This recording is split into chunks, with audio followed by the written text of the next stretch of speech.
31শে জুলাই সেই দিন 4টার সময়, 4টার কিছু আগে, যখন আমাদের পুরো বাংলাদেশের সব মানুষ আনন্দে উদ্বেলিত হয়ে আছে, আনন্দ মিছিল করছে, স্বৈরাচার সরকার বলেন, এরকম ফ্যাসিস্টবাদী সরকারের পতনের কারণে আমরা যে আনন্দ করছিলাম, সেখানে আমরা ওদিকে ছিলাম, পশ্চিমে ছিলাম। সেখান থেকে আমরা হঠাৎ করে খবর পেলাম যে দলে দলে লোক আসছে পশ্চিম থানাকে জ্বালিয়ে দেওয়ার জন্য। আমরা এর মধ্যে অলরেডি জানতে পেরেছি আমাদের পূর্ব থানা বা বিভিন্ন থানা অলরেডি তারা অলরেডি ওই থানাগুলো অলরেডি ওরা জ্বালাও করা শুরু করে দিয়েছে। তো এই মুহূর্তে আমরা কিছু আমাদের এলাকার কিছু স্থানীয় ভাইরা, বোন, যেমন আমার সাথে ছিলেন হাসিনা আপা, তারপর ছিলেন আমাদের আলাউদ্দিন ভাই, আরও কিছু ভাই ছিলেন আমাদের, সেই ভাইরা আমরা মিলে যখন এই আমাদের পশ্চিম দিক থেকে এবং দক্ষিণ দিক, পূর্ব দিক এবং উত্তর দিক, সব দিক থেকে যখন আমাদের এখানে আক্রমণ হচ্ছিল, আমরা কি একটা শক্তি পেয়ে আমরা মরণের তোয়াক্কা না করে আমরা সাহসিকতার সাথে আমরা পশ্চিম থানাটা, আমাদের এলাকার যে থানা, আমাদের সেই থানাকে কিভাবে আমরা নিরাপদ করতে পারবো, কিভাবে আমরা সেভ করবো, সেই জন্য আমরা মরিয়া হয়েছি। এবং আমরা একে একে, আপনারা ছবিটা দেখলেও বুঝবেন, একে একে আমরা ঝাঁপিয়ে পড়ি যেন কোনোভাবে আমাদের থানাটা আক্রমণাত্মক পর্যায়ে না যায় বা আক্রমণের শিকার না হয়। এই জন্য আমরা মরিয়া হই। এখানে আমাদের সাথে না বললে নয়, আমাদের থানার আমাদের ভাইরাও ছিলেন, আমাদের ইনভেস্টিগেশন মফিজ ভাই, উনি অনেক সাহসিকতার সাথে, আরেকজন ছিলেন এসআই সুমন ভাই, তাদের নেতৃত্বে থানার পুলিশ বাহিনীও ছিল একদম শক্ত পজিশনে যেন কোনোভাবে আক্রমণের শিকার না হয়। আর আমরা যারা ছিলাম তারাও সব দিক দিয়ে যতটুকু আমাদের শরীরে, যতটুকু আমাদের সাহসের মধ্যে এসছে, আমরা সেভাবে আমরা তাদেরকে প্রতিরোধ গড়ে তুলি।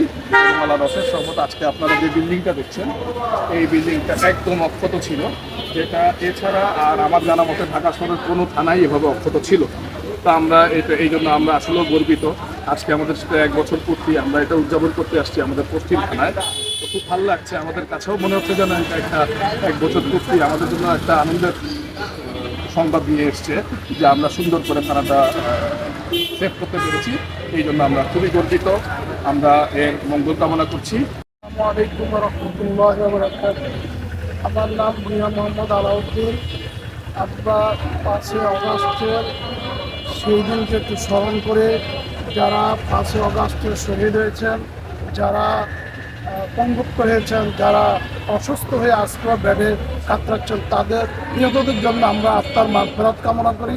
এবং যারা অসুস্থ আছেন তাদের দোয়া করি যেন আল্লাহ পাক রাব্বুল আলামিন তাদেরকে সুস্থ করে দেয় এবং নিহতদের পরিবারকে আল্লাহ ধৈর্য ধারণ করার জন্য ক্ষমতা দেয়, তাদেরকে জন্য দোয়া করি। আর আমরা আসলে 5ই অগাস্টের সেই স্মৃতিচারণ করতে গিয়ে আমরা আমিরুল ভাই, আমাদের হাসিনা বা আরও অনেক ভাই আমাদের সহযোদ্ধা, আমরা আসলে একটা মিছিল নিয়ে আমরা ওইদিকে আগাচ্ছিলাম, ওই স্বৈরাচার সরকারের বিরুদ্ধে। তখন আসে আমরা থানার সামনে আইসা দেখলাম যে কতিপয় কিছু লোক আপনার থানা আক্রমণ করতেছে।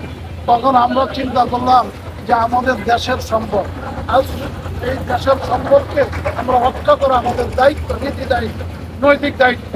এবং আমরা চিন্তা করলাম যে এই সম্পদ তো আমাদের কোনো ক্ষতি করেনি। যারা ওই দিন কর্মরত পুলিশ ভাই ছিলেন, আমাদের পাশে ছিলেন, ওনারা পিছিয়ে, ওনারাও দেখলাম যে একদম নীরবে অসহায় লোকের মতো যে দাঁড়িয়ে আছেন।